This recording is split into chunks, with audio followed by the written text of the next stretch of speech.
2020 ലോകകപ്പിലെ ഇന്ത്യയുടെ മിന്നും ജയമാണ് ഈ ആഴ്ചയിലെ ഏറ്റവും വലിയ വാർത്ത. മലയാളി താരം സഞ്ജു സാംസണിന്റെ മികച്ച പ്രകടനമാണ് ഇന്ത്യക്ക് വിജയം സമ്മാനിച്ചത്. ഇതോടെ സഞ്ജു സാംസൺ എന്ന പേര് ഇന്ത്യക്കാരുടെ മാത്രമല്ല, ലോകത്തിലെ ക്രിക്കറ്റ് പ്രേമികളുടെ ഹൃദയത്തിലാണ് സ്ഥാനം പിടിച്ചിരിക്കുന്നത്. അഹമ്മദാബാദിലെ നരേന്ദ്രമോദി സ്റ്റേഡിയത്തിൽ നടന്ന ഫൈനൽ മത്സരത്തിൽ ന്യൂസിലൻഡിനെ തറപറ്റിച്ചാണ് ഇന്ത്യ T20 ലോകകപ്പ് കിരീടം നിലനിർത്തിയത്. 96 റൺസിനായിരുന്നു ഇന്ത്യയുടെ ആധികാരിക ജയം. ടോസ് നഷ്ടപ്പെട്ട് ബാറ്റിംഗിനിറങ്ങിയ ഇന്ത്യ 20 ഓവറിൽ 5 വിക്കറ്റ് നഷ്ടത്തിൽ 255 റൺസ് നേടി. മറുപടി ബാറ്റിംഗിനിറങ്ങിയ ന്യൂസിലൻഡ് 159 റൺസിന് ഓൾ ഔട്ട് ആവുകയായിരുന്നു. 46 ബോളിൽ നിന്ന് 89 റൺസ് നേടിയ സഞ്ജു സാംസൺ ഇന്ത്യയുടെ ടോപ്പ് സ്കോറർ ആയപ്പോൾ അഭിഷേക് ശർമ്മയും ഇഷാൻ കിഷനും അർദ്ധ സെഞ്ചുറി നേടി. കിവീസിന്റെ വീഴ്ച വേഗത്തിലാക്കിയ ജസ്പ്രീത് ബുംറയാണ് കളിയിലെ താരം. 5 ഇന്നിംഗ്സിൽ നിന്ന് 321 റൺസ് നേടിയ സഞ്ജു സാംസൺ ടൂർണമെന്റിലെ താരമായി. ഇത് 3ാം തവണയാണ് ഇന്ത്യ കുട്ടി ക്രിക്കറ്റിലെ ജേതാക്കളാകുന്നത്.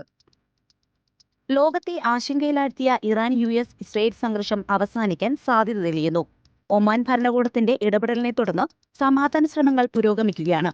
3 ഉപാധികൾ അംഗീകരിച്ചാൽ യുദ്ധം അവസാനിപ്പിക്കാമെന്നാണ് ഇറാന്റെ നിലപാട്. ഇറാനിലെ നാശനഷ്ടങ്ങൾക്ക് പരിഹാരം നൽകണം, ഭാവിയിലെ ആക്രമണം ഉണ്ടാകില്ലെന്ന രാജ്യാന്തര ഉറപ്പുവേണം, രാജ്യത്തിന്റെ പരമാധികാരത്തിൽ കടന്നുകയറ്റം ഉണ്ടാകരുത് എന്നീ ഉപാധികളാണ് ഇറാൻ മുന്നോട്ട് വച്ചിരിക്കുന്നത്.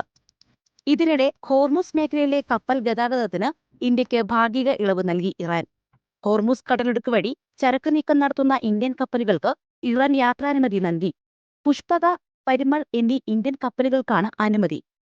ഇന്ത്യൻ വിദേശകാര്യമന്ത്രി S. ജയശങ്കറും ഇറാൻ വിദേശകാര്യമന്ത്രിയും തമ്മിൽ നടത്തിയ ടെലിഫോൺ ചർച്ചയിലാണ് ധാരണയായത്. പശ്ചിമേഷ്യൻ സംഘർഷം രൂക്ഷമായതോടെ നൂറുകണക്കിന് ചരക്ക് കപ്പലുകളാണ് മേഖലയിൽ കുടുങ്ങിക്കിടക്കുന്നത്. ഇതിൽ ഇന്ത്യൻ കപ്പലുകളാണ് കൂടുതലുള്ളത്. ഇറാൻ-US ഇസ്രയേൽ യുദ്ധം അതിരൂക്ഷമായി തുടരുന്ന സാഹചര്യത്തിൽ രാജ്യത്ത് പാചകവാതക ക്ഷാമം രൂക്ഷമായി. ഇതേ തുടർന്ന് വാണിജ്യ സിലിണ്ടറുകളുടെ ഉപയോഗത്തിന് അധികൃതർ നിയന്ത്രണം ഏർപ്പെടുത്തി.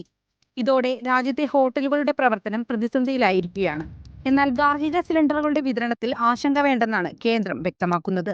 അതിനിടെ സിലിണ്ടറുകളുടെ ബുക്കിംഗിന് കാലതാമസം നേരിട്ടതോടെ ഇലക്ട്രിക് ഇൻഡക്ഷൻ സ്റ്റൗവിന് ഡിമാൻഡേറി. ഓൺലൈനിലടക്കം ഇൻഡക്ഷൻ സ്റ്റൗവിന്റെ സ്റ്റോക്ക് തീർന്നതായാണ് ദേശീയ മാധ്യമങ്ങൾ റിപ്പോർട്ട് ചെയ്യുന്നത്. പശ്ചിമേഷ്യൻ യുദ്ധം രാജ്യത്തെ വ്യോമയാന മേഖലയെയും ബാധിച്ചിട്ടുണ്ട്. ആഗോളതലത്തിൽ ഊർജ്ജ പ്രതിസന്ധിയും രൂക്ഷമായതോടെ വിമാന ടിക്കറ്റ് നിരക്കും കൂടിയേക്കും. വിമാന കമ്പനികളായ എയർ ഇന്ത്യയും എയർ ഇന്ത്യ എക്സ്പ്രസും ടിക്കറ്റ് നിരക്കിനൊപ്പം ഇന്ധന സർചാർജ് കൂടി ഈടാക്കാനാണ് നീക്കം നടത്തുന്നത്. മാർച്ച് 12 മുതൽ പുതുക്കിയ ടിക്കറ്റ് നിരക്ക് പ്രാബല്യത്തിൽ വരും. ഇസ്രയേൽ ആക്രമണത്തിൽ കൊല്ലപ്പെട്ട ഇറാൻ പരമോന്നത നേതാവ് ആയത്തുള്ള അലി ഖമനേയിയുടെ മകൻ മുസ്തഫ ഹുസൈനി ഖമനേയിയെ പിൻഗാമിയായി തിരഞ്ഞെടുത്തു. ഇറാനിലെ പണ്ഡിത സഭയായ അസംബ്ലീസ് ഓഫ് എക്സ്പേർട്ടാണ് ഖമനേയിയുടെ പിൻഗാമിയെ തിരഞ്ഞെടുത്തത്. ഇതിനിടെ മുസ്തഫ ഖമനേയിക്ക് യുദ്ധത്തിനിടെ പരിക്കേറ്റതായി റിപ്പോർട്ടുണ്ട്. ഇറാനിയൻ മാധ്യമങ്ങളാണ് ഇക്കാര്യം പുറത്തുവിട്ടത്. പക്ഷേ മുസ്തഫയുടെ ആരോഗ്യസ്ഥിതി സംബന്ധിച്ച് കൂടുതൽ വിവരം പുറത്തുവന്നിട്ടില്ല. ലെബനനിൽ ഇസ്രായേലിന്റെ ആക്രമണം മാറ്റമില്ലാതെ തുടരുകയാണ്. 300-ലധികം പേർ കൊല്ലപ്പെട്ടതായാണ് റിപ്പോർട്ട്. മരിച്ചവരിൽ 83 കുട്ടികളും 42 സ്ത്രീകളും ഉൾപ്പെട്ടിട്ടുണ്ടെന്നാണ് ലെബനൻ ആരോഗ്യ മന്ത്രാലയം വ്യക്തമാക്കിയത്. രാജ്യത്തെ ഇളക്കിമറിച്ച ജനകീയ പ്രക്ഷോഭത്തിന് ശേഷം നേപ്പാൾ പാർലമെന്റ് തെരഞ്ഞെടുപ്പിൽ രാഷ്ട്രീയ സ്വതന്ത്ര പാർട്ടി വിജയിച്ചു.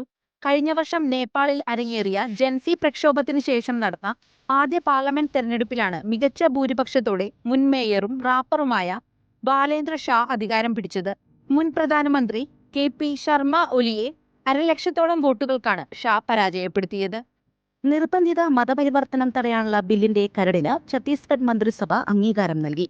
നിർബന്ധിതവും പ്രലോഭനങ്ങളിലൂടെയുമുള്ള മതപരിവർത്തനം നടക്കുന്നതായി പരാതികൾ ഉയർന്ന സാഹചര്യത്തിലാണ് പുതിയ ബില്ലിന് മന്ത്രിസഭ അംഗീകാരം നൽകിയത്. മതപരിവർത്തനം നടത്തുന്നതിന് 60 ദിവസം മുൻപ് ജില്ലാ അധികൃതരെ വിവരം അറിയിക്കണമെന്നാണ് ബില്ലിലെ പ്രധാന വ്യവസ്ഥ. CPM-മായി അകന്ന് സ്വതന്ത്രനായി മത്സരിക്കാൻ ഉറച്ച് മുൻ മന്ത്രി G. സുധാകരൻ ആലപ്പുഴ ജില്ലയിലെ അമ്പലപ്പുഴ മണ്ഡലത്തിൽ സ്വതന്ത്ര സ്ഥാനാർത്ഥിയായി മത്സര രംഗത്ത് ഇറങ്ങാനാണ് സുധാകരന്റെ തീരുമാനം. ഇതോടെ 60 വർഷത്തെ CPM ബന്ധമാണ് അവസാനിക്കുന്നത്. നടിയെ ആക്രമിച്ച കേസിലെ വിധിക്കെതിരെ സംസ്ഥാന സർക്കാർ നൽകിയ അപ്പീൽ ഹൈക്കോടതി ഫയലിൽ സ്വീകരിച്ചു. കേസിൽ വിചാരണ കോടതി വെറുതെ വിട്ട പ്രതികൾക്ക് കോടതി നോട്ടീസ് അയച്ചു. തെളിവുകളും നിയമവശങ്ങളും പരിശോധിക്കുന്നതിൽ വിചാരണ കോടതി പരാജയപ്പെട്ടെന്ന് സർക്കാർ അപ്പീലിൽ വ്യക്തമാക്കിയിട്ടുണ്ട്. ഈ ആഴ്ചയിലെ വാർത്തകളും വിശേഷങ്ങളും അവസാനിക്കുന്നു. പുതിയ വാർത്തകളുമായി സാറ്റർഡേ ബുള്ളറ്റിൻ അടുത്തയാഴ്ച.